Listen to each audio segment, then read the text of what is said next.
Have you tried highlighting embossing folder projects with white pigment ink? In this video, I show you how.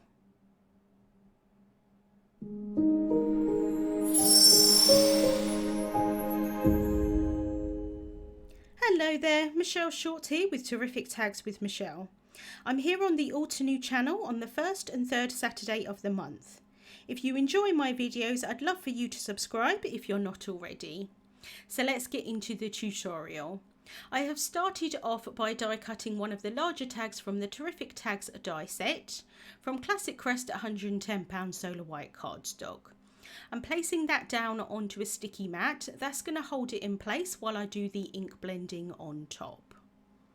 I'm then taking the dried Petals fresh dye ink collection and I'm using the three darkest shades on my tag today. I'm using a small blending brush, loading up that brush with the colour, and then I can apply that onto the tag.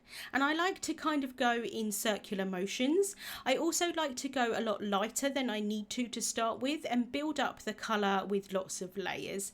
It's a lot easier to add colour than try and remove it. I'm starting off with the lighter shade at the top, which is mauve, and then I'm going to come in with Berrylicious. I'm going to have it kind of like an ombre, so it's going to be lighter at the top and darker at the bottom. This Berrylicious shade is absolutely beautiful, but you can see that it's quite a lot brighter compared to the more muted tones of the mauve at the top. But as I blend this in, it's going to blend really nicely together and it's not going to look so bright. So just adding quite a lot of layers of this colour. I do want the tag to be quite dark overall. I think it does work better with the technique that I'm doing to have darker shades as a base layer. So just going in with that blending tool, kind of going, like I say, in circular motions. And as the ink dries, it does blend out really nicely and kind of soak into the paper. So at the moment, it does look a little bit splotchy, but it's not going to stay that way. I can then go in with the darkest shade, which is Acai Berry, and I'm just adding that towards the bottom, and as you can see it's a lot darker in shade than the other two colours, but again it's going to blend really nicely. I'm going to try and bring this colour up quite high because, like I say, I do want this tag to be quite dark, and I am going to bring in another colour towards the bottom as well, and it's just going to kind of mute down that Berrylicious in the middle. It does almost look quite brown at this point, but as it dries it does kind of go towards more of like a dark burgundy colour. I think it's really pretty, but I do just want to make sure that that bottom is really, really dark there. I can then bring in Crystal Violet, and this is going to look a bit strange because it's quite a bright blue. This is from the Blue Mountains collection, another one of my favourites. And as I add it on, it's going to look almost kind of brown or black, but once it dries, it turns into kind of like this beautiful aubergine colour. Here in the UK, we call them aubergines. I think everywhere else they're called eggplants, but it's like a really kind of deep, beautiful, purpley, reddy shade. But like I say, to start with, as I'm adding it on, I was a little bit worried at this point, but as it dried, it did dry really beautifully. So just making sure I add a fair amount of that and just blending that up towards the top. And I'm just going in with the other brush here just to try and blend all of the colours together. I can then remove that from the sticky mat and place that inside of the Sweet Jasmine 3D embossing folder. In my last video I used the stamp set, and this time I'm using the embossing folder. I just think it's such a pretty image. So I want to make sure that there are some areas on this tag that don't have any embossing, and then also have the kind of focal point of the tag be right in the middle. I can remove that from the embossing folder after I've run that through my die cutting machine, and it does look really nice as is, but I do think the image gets quite lost. So I want to highlight it and bring back that image. So I'm taking the Cloud White Pigment ink, I'm loading up a flat foam blending tool here, And at this point, I didn't actually know how much ink I had on the foam. I do have quite a lot. In hindsight, I wish I hadn't have kind of loaded it up so much because I do kind of go over the lines a little bit, and you'll see that as I kind of progress here. But I do want to make sure that this applicator is flat so that it only hopefully reaches the kind of high points on that embossing rather than any of the low points. But like I say, because I've got so much ink on this, I am going outside a little bit, but I do try and sort of cover that up a little bit later. So as I add this on, as you can see, it just really makes that image pop off of the tag. And to start with, it does look a little bit stark, but then as I blend this in, it kind of mixes a little bit with the inks underneath and kind of just adds a nice softness to the tag. So going in here, just blending that on,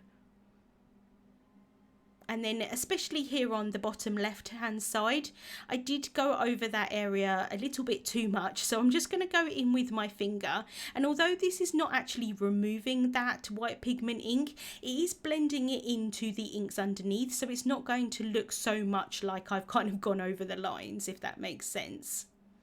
Just making sure to clean off my finger as I go so that I don't move any more ink around. But you can see the difference from when I had it without the pigment ink and then when I've added the pigment ink on top.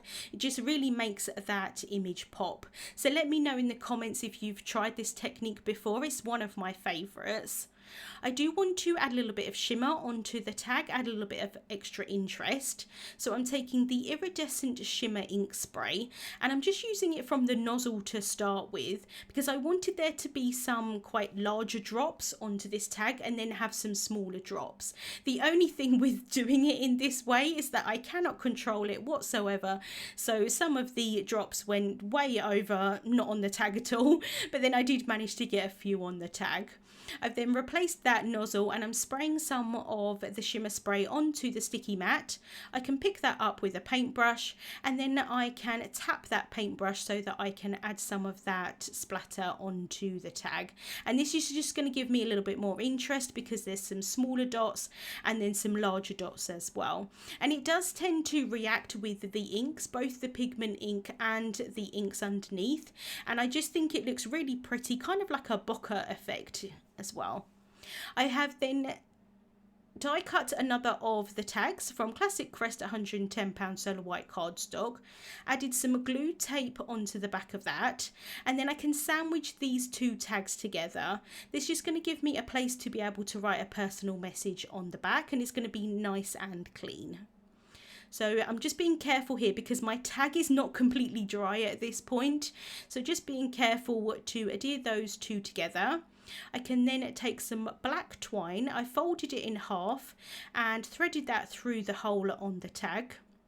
I can secure that in place at the front and then I can tie that in a bow. And I think the black twine works really nicely with the sentiment that I'm going to add on top because I'm using that with some black cardstock as well. So it kind of just brings everything together. Just making sure to get the bow how I want it to be, and then I can cut off the tails using some scissors. I have then stamped and heat embossed a sentiment from the Sweet Jasmine stamp set. So I've stamped that onto some black cardstock using embossing ink. I have applied some pure white crisp embossing powder and then I've heat set that. And then I've cut that down using the coordinating Sweet Jasmine die set. I'm adding some instant dimension foam tape onto the back of that.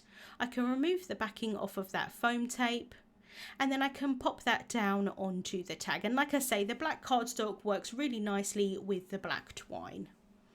Once I'm happy with the placement, I can really press that down. And then I didn't completely get a really nice image with the white embossing powder, so I'm just filling any excess kind of gaps in that embossing with a white gel pen. No one will ever know that it wasn't perfect. And then to finish off, I'm adding some iridescent crystal gem sparkles. I thought the iridescent colour would work really nicely with that iridescent shimmer spray in the background. So I'm just adding 3 around the sentiment here. Just placing them down lightly to start with. Once I'm happy with the placement, I can really press those down. And that is the tag finished for today. I love all of that shimmer. It really sparkles in the light. And like I say, this adding the pigment ink onto the raised areas of the embossing folder image just is one of my favourites. I think it just makes it really pop out from the background. Links to the products that I used will be listed in the description bar on YouTube and also over on the Altenew blog. Thank you so much for watching, and I hope you have a wonderful day. Hey there, Lydia here. I really do hope that you've just enjoyed the video. If so, please subscribe to the Altenew YouTube channel. Also, turn on the notification bell so you can get your daily dose of crafty techniques and tutorials just like this. Thank you so much for watching. Bye-bye.